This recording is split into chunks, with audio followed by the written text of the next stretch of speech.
Good morning everyone. तो आज हम देखेंगे वर्ड पावर पार्ट नेक्स्ट। चलिए तो फटाफट देखते हैं इसको। फर्स्ट हमारा प्रीसियस का मतलब होता है कीमती, और कल्चर का मतलब होता है संस्कार। बाय चांस का मतलब होता है सहयोग, और ट्रेनर का मतलब होता है प्रशिक्षक।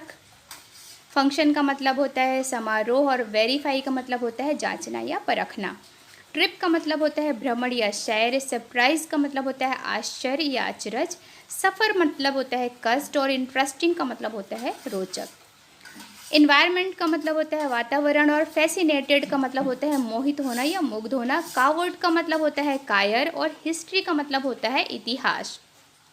इंडिकेटर का मतलब होता है सूचक, और सीक्वेंस का मतलब होता है सिलसिला या क्रम।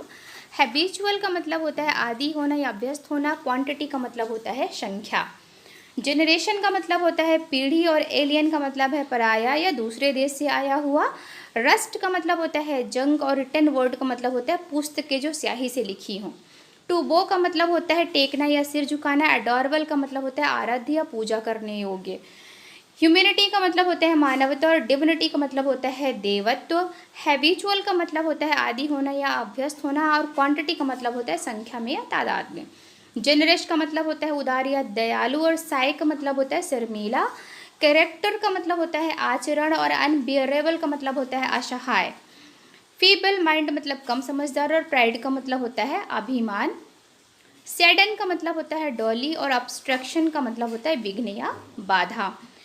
इंटरवेंटमेंट का मतलब होता है लापरवाह, और हेडरेस्ट का मतलब होता है सिराहना। एटिकेट का मतलब होता है शिष्टाचार, और कारागर का मतलब होता है प्रिजन का मतलब होता है कारागार।